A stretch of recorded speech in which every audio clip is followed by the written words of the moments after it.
Good morning. It's Tony from Old River Hard Goods again. It's 4:10 a.m. in the morning. Here we are in a no-tell motel in Maryland, fixing to head out for day 2 of the PATINA show. Got to get up early for that. Hit bang on that tailgating, so gonna check out, grab some more coffee and a little bit of something to eat for breakfast, and be on the road.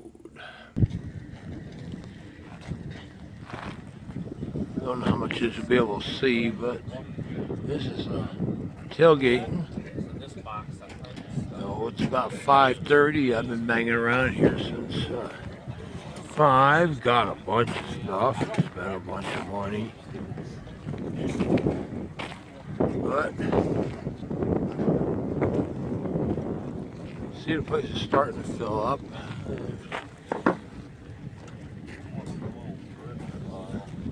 A lot of flashlights, headlights, cell phone lights. The sky's kind of cloudy, a little bit of moon up there, so starting to get a bit of a sunrise here.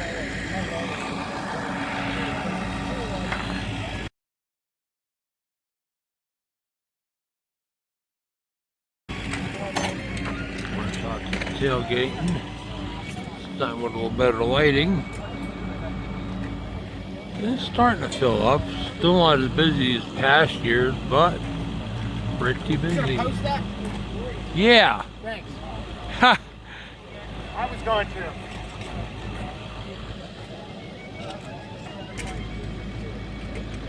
He's one of the guys that runs the show, so. Day 2. See, there's more people set up. Early bird shoppers are coming in. They're going to be letting folks in for the big show in a bit.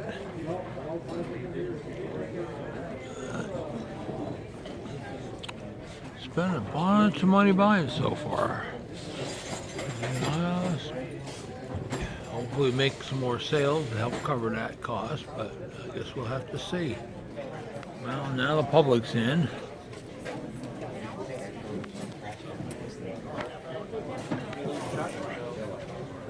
Doing a little business.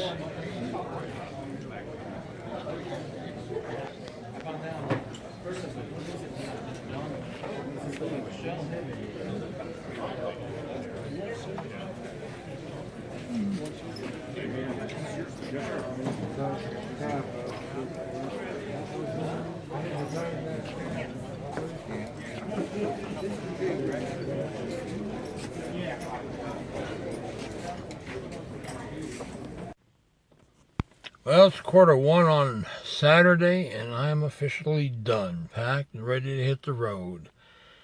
Got 3 hours of driving, and definitely got to make a fuel stop at some point, like soon, and I might throw in a few little trip tidbits on this way, but I'll get back to the shop, so we'll see how it goes.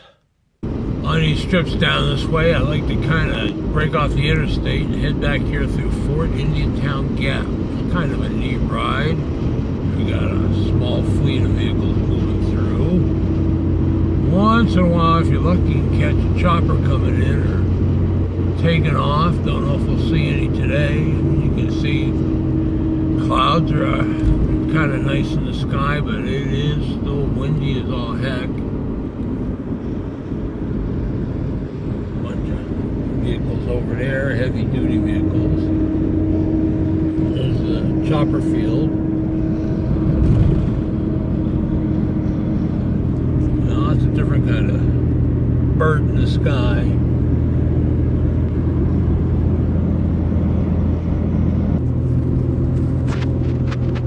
A little bit of artillery here.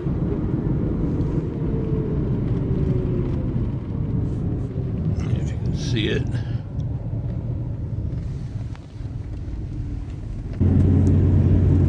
We've got the display of warbirds.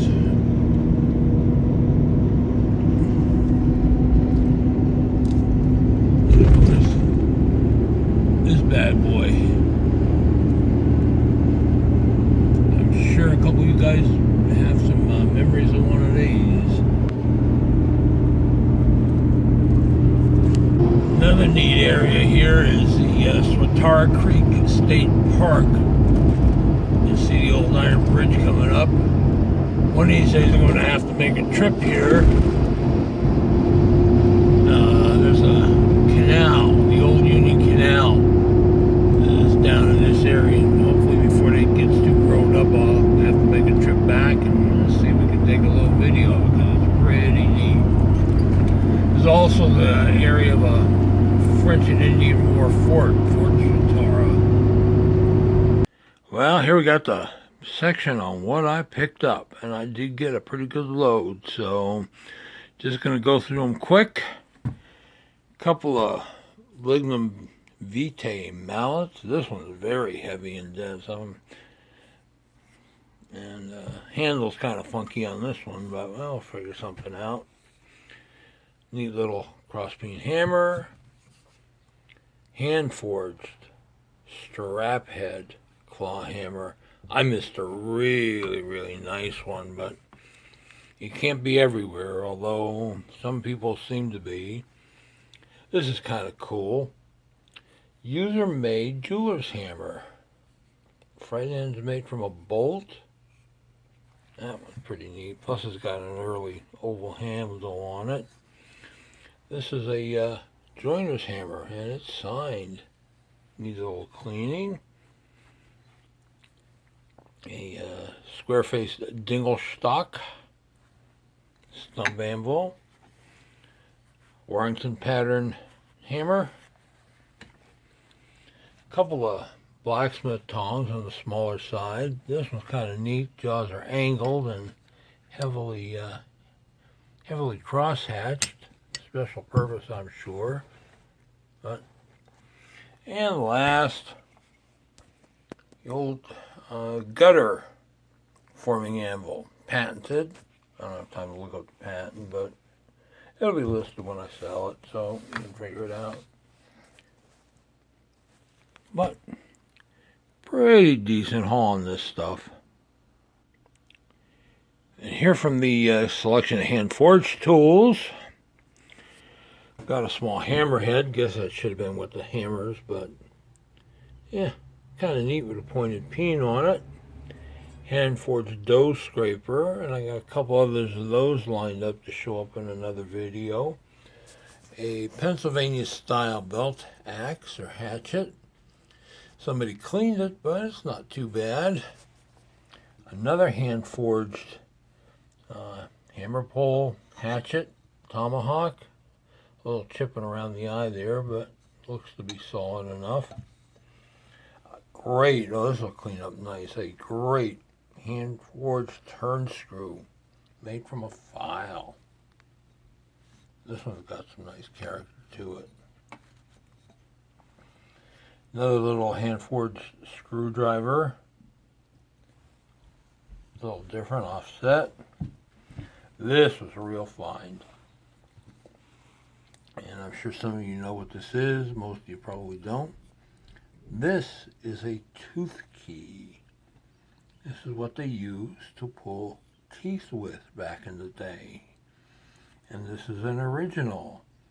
Rosewood handle's got some chipping on the end, but the head's there. It's got a little spring lock, but doesn't need some oil, definitely needs some cleaning, but that's a very valuable and collectible tool. Another rare is this guy, which is I believe is a little sugar hammer hatchet. Solid handle. I just stuck it on there, but boy, that is going to be nice when I get done with it. Got a couple of food choppers. This one somebody painted. This one somebody over cleaned, but we'll have to unclean it a bit. And we got two hand-forged 18th century dividers. The longer one is signed.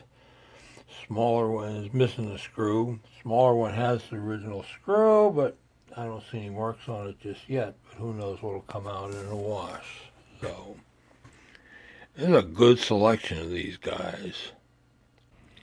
And on some more specialized tools, this is a Colt clamp. I believe this is based on his original 1880 clamp. It's a wheelwright's bolt holding clamp. Holds a bolt that goes through the iron tire in place so that the nut can be tightened on it. That's the only thing I can find on it, but it's pretty neat and very rare. 3 caulking irons. This one's got some patina, but yeah, they'll clean up. Hand vise, Spark made in USA, and this might be Miller Falls, but I don't remember. Not 1, but 2. William Schollhorn patent. I think it's 1867, if I remember correctly. Wing dividers, well, actually calipers. But don't see too many of them around, and find 2 in the same size at different places at the same show. Hey, I'll take it. And last, we got some leather tools. Got a beautiful rosewood seamer tool. Very nicely made. Creaser, whatever you want to call it. A good solid leather roll. And a heading knife by Mr. Gump. That'll need just a wee bit of cleaning. And last on the list, of course, are the woodworking tools. I promised I wasn't going to buy any more of these tailor braces since they don't seem to be selling very well, but this one's an 11-inch sweep, and that's going to clean up real nice. So, picked up 6 lipped and quill point bits. 3 molding planes. This one's in English, sash, ovalo. This one's 18th century complex. It's signed, but nothing comes up yet name-wise. And this one's this is a Chapin complex molder. Needs some serious work. A really gorgeous, big, 1 3/4 union gouge. Really clean. I mean, that's just gonna need a little detailing. A nice saw rest. Wooden handle. I don't know if that's rosewood or whatever, but I mean, that's a gorgeous collectible tool. This is a Stevens or Chapin Stevens marking gauge. A little banged up, but the head's got all the little dots, and it's brass faced. And there's still some point left. A couple of Stanley 49 auger bit depth gauges. A really nice brass and rosewood chairmaker's devil. I talked about these in my chairmaker tool video, and this one needs just a hair of cleaning, but boy, this thing's going to shine when it's done. Here's another one you don't see too often. A beater, Victorian beater. Unfortunately, the handle's got some roughness to it. Wear, staining, whatever. So that's going to take a little work, but again, not your everyday woodworking tool. And last is this spoke shave with a reverse curve. It's actually concave. No, the blade comes out yet. I haven't really nuts with it. And the handle's got some roughness and wear, and of course the blade's got some patina, but that's a neat tool. So, hey, on the day's tools.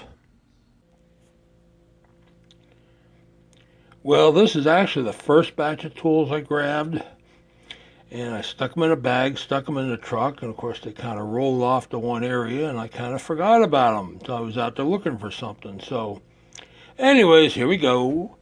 There's a Witherby 1/4 inch firmer chisel,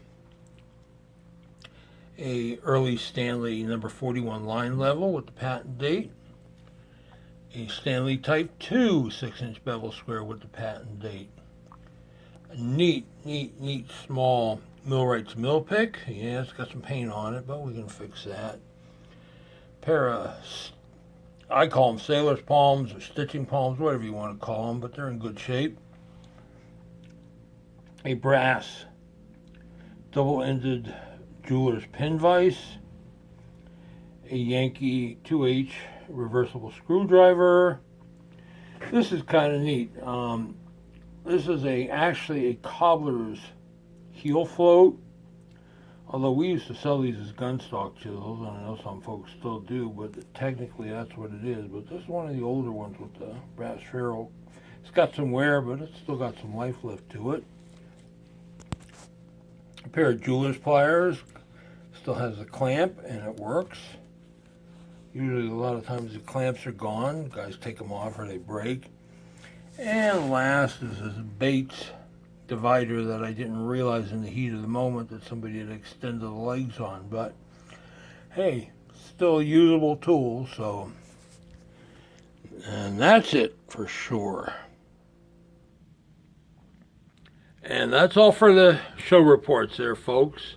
I hope you enjoyed my videos on all this. It was fun to make. Show's fun to go to. And now that it's done, the real work begins. So, as always, thanks for watching. Please hit that subscribe button. And bye.